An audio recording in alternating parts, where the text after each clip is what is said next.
Baik, Assalamualaikum warahmatullahi wabarakatuh. Di sini saya Dandi Agung Setiawan dari kelas TI 3D absen 4 akan mempresentasikan hasil praktikum saya pada job sheet minggu ke-15, yaitu visualisasi 3. Praktikum yang pertama menyajikan data dengan visualisasi di pemrograman Python. Visualisasi dapat dilakukan melalui pemrograman Python. Praktik visualisasi ini membutuhkan beberapa library. Namun, hal ini dapat dipermudah dengan instalasi Anaconda. Heatmap. Heatmap adalah jenis visualisasi yang menggunakan kode warna untuk mewakili nilai atau kepadatan relatif data di seluruh permukaan. Seringkali ini adalah bagan tabel, tetapi tidak harus terbatas pada itu. Untuk data tabular, terdapat label pada sumbu X dan Y. Nilai di persimpangan label tersebut dipetakan ke warna. Warna-warna ini kemudian dapat digunakan untuk memeriksa data secara visual guna menemukan kelompok dengan nilai serupa dan mendeteksi tren dalam data. Untuk membuat heatmap, library yang digunakan adalah Seaborn. Library ini menyediakan antarmuka tingkat yang lebih tinggi dan dapat membuat grafik yang lebih menarik. Import library Seaborn dilakukan dengan cara import Seaborn as CNS. Buat daftar yang berisi nama 12 kota terbesar di dunia dan 12 bulan dalam setahun. Deklarasi cities. Untuk arraynya, nama negara yang pertama nama kota yang pertama Tokyo, Delhi, Shanghai, Sao Paulo, Mumbai, Mexico City, Beijing, Osaka, Kairo, New York, Dhaka, Karachi. Dan untuk bulannya, variabelnya diberi nama month dengan arraynya J, F, M, A, N, J, J, A, S, O, N, D. Lalu atur daftar kota dan bulan tersebut di dalam variabel suhu. Setiap baris dalam daftar mewakili sebuah kota. Setiap kolom adalah satu bulan. Nilai-nilai tersebut adalah suhu tinggi rata-rata untuk kota selama bulan tersebut. Dan ini untuk variabel temperatur, dan ini temperatur pada masing-masing kota dalam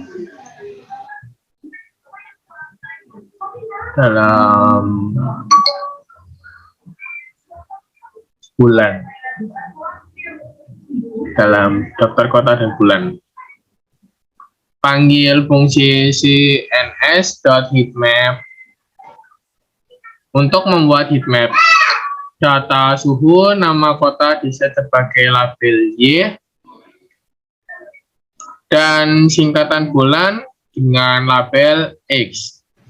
Dengan sintak atau kode cns.heatmap, buka kurung temperatur, EY tick label, sumbu Y untuk cities, dan X tick label untuk bulan. Model heatmap juga dapat dirubah melalui parameter CMap dengan kode cns.heatmap, buka kurung, mendeklarasikan temperatur, sumbu Y city, sumbu X month, lalu CMap cool warm. Baik, untuk pada di sini saya menggunakan Google Kolaborasi, tidak menggunakan Python, tapi sama saja. Baik, yang pertama, import library Seaborn dengan kode import Seaborn as CNS, lalu mendeklarasikan variabel city dan city bulan sama temperatur. Lalu di sini membuat heatmap dengan kode cns.heatmap, data suhu, nama kota diset sebagai label Y, dan singkatan bulan sebagai label X. Dan di sini juga mendeklarasikan model heatmap melalui parameter CMap. Ini untuk kodenya, lalu dijalankan, ini hasilnya. Nah, pada data yang dihasilkan untuk beberapa kota terbesar di dunia dalam 12 bulan dalam setahun.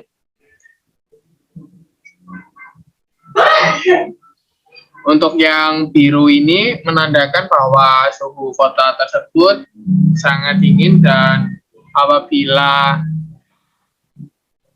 sampai putih ini sangat panas.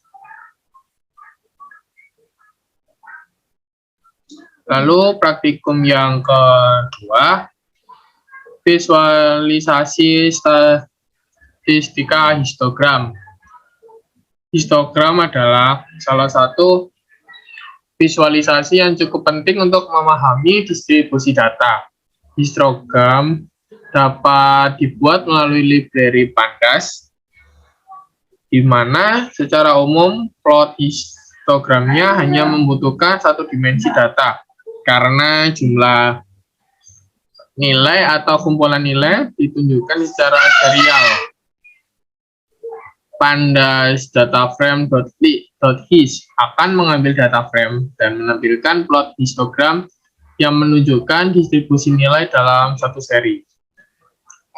Untuk membuat histogram di Pandas, yang perlu dilakukan adalah memberitahu pada kolom kolom mana yang ingin diisi datanya. Data yang digunakan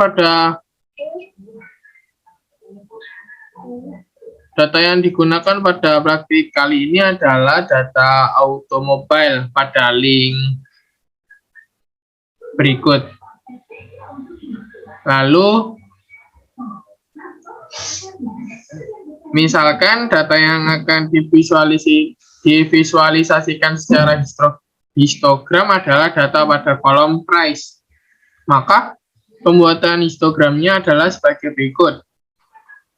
Dengan kode df.his, buka kurung kolom sama dengan price, pins sama dengan 30. Plot juga dapat dibuat secara berkelompok, secara bergantian. Misal pada kasus ini, histogram price akan dikelompokkan berdasarkan roda penggerak dari kendaraan. FWD bergerak roda depan, RWD bergerak roda 4 roda, atau RWD penggerak belakang. Untuk kodenya sebagai berikut. Plot juga dapat dibuat dalam bentuk seri. Ini untuk kodenya. Lalu pada praktikumnya, di sini melakukan import library Pandas, matplotlib.pplot, dan numpy. Lalu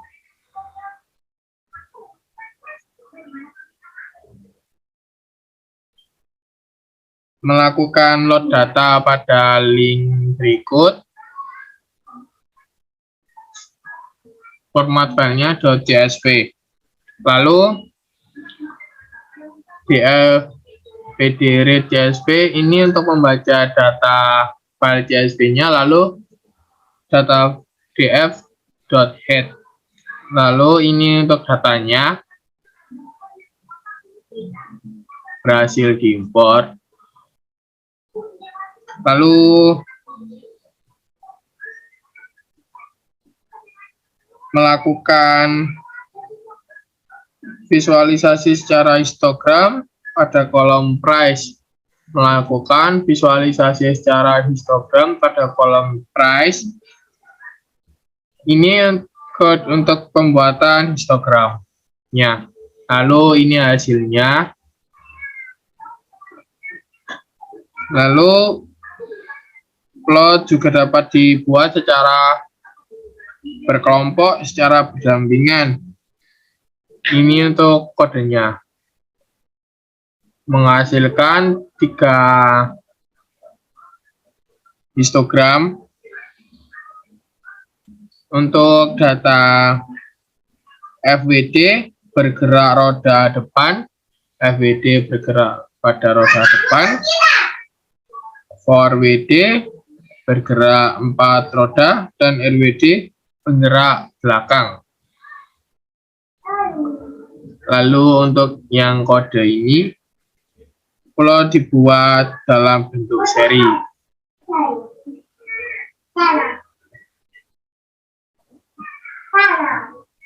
Dan ini untuk hasilnya. Praktikum yang ketiga, visualisasi statistika regresi dan variabel kategori statistika. Langkah yang pertama, dengan menggunakan data yang dipakai pada subbab 15.2, pakai fungsi regplot untuk membuat scatter plot dengan garis regresi yang sesuai dengan data. Untuk kodenya pada di bawah ini. Lalu langkah yang kedua, variabel kategori statistik adalah variabel yang menggambarkan kata karakteristik dari unit data dan dipilih dari sekelompok kategori. Cara yang baik untuk memvisualisasikan variabel kategori adalah dengan menggunakan box plot. Box plot menggambarkan variabel-variabel statistik seperti kuartil 1, median atau kuartil 2, kuartil 3, nilai maksimum, nilai minimum, dan outlier. Untuk kodenya sebagai berikut. Lalu pada praktikumnya, visualisasi statistika regresi dan variabel kategori statistika. Untuk yang kode ini menggunakan data pada praktikum sebelumnya yaitu 15.2. Di sini menggunakan fungsi regplot cns.regplot untuk membuat scatter plot dengan garis regresi yang sesuai dengan data. Nah, yang disebut dengan garis regresi yaitu garis yang ini yang panjang ini, yang dimulai dari 0 yang miring. Itu yang disebut dengan garis regresi. Dan ini titik-titik ini data-data pada file CSV yang diimport di atas. Lalu yang kode yang kedua, memvisualisasikan variabel kategori dengan menggunakan box plot. Menggambarkan variabel-variabel statistik dengan seperti kuartil 1, kuartil 2, kuartil 3, nilai maksimum, nilai minimum, dan outlier. Ini data pada simbol X convertible, dan ini untuk plot box plotnya, headback, sedan body style, 2W wagon, hardtop. Lalu pada tugas latihan, yang pertama, sebuah data menunjukkan penggunaan CPU rata-rata per jam untuk komputer pekerja selama seminggu. Setiap baris data mewakili satu hari dalam seminggu yang dimulai dengan Senin. Setiap kolom data adalah 1 jam dalam sehari, dimulai dengan 0 menjadi tengah malam. Buat bagian yang menunjukkan penggunaan CPU selama seminggu. Bagian yang dibuat harus mampu menjawab pertanyaan-pertanyaan berikut. Yang pertama, jam berapa pekerja biasanya makan siang? Apakah pekerja tersebut bekerja pada akhir pekan? Lalu yang pertanyaan yang ketiga, pada hari apa pekerja mulai bekerja pada komputer mereka pada malam hari? Ini untuk datanya CPU usage. Nah, ini yang pertama itu menggunakan heatmap import Seaborn ACNS, lalu di sini membuat variabel hari dimulai dengan hari Senin sampai hari Minggu. Lalu untuk jamnya hours dimulai dengan 0 menjadi sebagai tengah malam, 0 sampai jam 23. Lalu di sini mendeklarasikan variabel CPU usage atau penggunaan CPU dalam sehari, dalam seminggu. Lalu di sini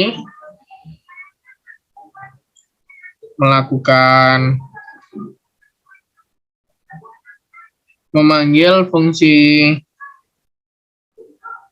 heatmap dengan kode cns.heatmap. Di sini itu memanggil atau membuat heatmap CPU, data CPU, lalu hari sebagai label Y, dan untuk jam sebagai label X. Lalu yang kode yang ini untuk membuat model heatmap melalui parameter CMap. Ini mendeklarasikan CPU usage, terus label Y hari, label X jam, lalu CMap full warm. Ini untuk hasilnya. Lalu untuk pertanyaannya, jam berapa pekerja biasanya makan siang? Nah, di sini menunjukkan bahwa yang gambar atau warna biru ini menunjukkan penggunaan CPU pada kondisi yang tidak terlalu panas, jarang digunakan. Nah, di sini itu menunjukkan jam 13 atau jam 1 siang. Jadi pekerja biasanya makan siang itu pada jam 1 siang. Lalu pertanyaan yang kedua, apakah pekerja tersebut bekerja pada akhir pekan? Ya, yaitu pada hari Minggu, dimulai dari jam 18 sampai jam 20. Jadi dari jam 6 sampai jam 8. Lalu pertanyaan yang ketiga, pada hari apa pekerja mulai bekerja pada komputer mereka pada malam hari? Jawabannya pada hari Rabu, Wednesday sampai Friday, dimulai dari jam 18 atau jam 6 sore. Lalu pertanyaan yang kedua, seorang peneliti sedang mempelajari jamur. Mereka telah menemukan cincin jamur dan memberi label koordinat. Biasanya jamur menyebar keluar dari pusat jamur awal. Dengan koordinat di bawah ini, peneliti ingin menjawab pertanyaan, kira-kira di manakah letak pusat pertumbuhan jamur? Lalu buat bagan yang memungkinkan peneliti memperkirakan pusat pertumbuhan. Ini untuk data variabel X dan variabel Y. Di sini mendeklarasikan dahulu variabel XY, lalu memberi judul jamur. Untuk label X-nya kita beri nama koordinat X, label Y-nya kita beri nama koordinat Y. Lalu di sini membuat scatter XY lalu PLT show. Nah, di sini telah tampil untuk koordinat X dan Y-nya. Baik, ini adalah hasil dari pada tugas latihan yang kedua, yaitu Bahkan yang memungkinkan peneliti memperkirakan pusat pertumbuhan jamur. Baik, terima kasih atas perhatiannya. Apabila ada kurangnya mohon dimaafkan. Wassalamualaikum warahmatullahi wabarakatuh.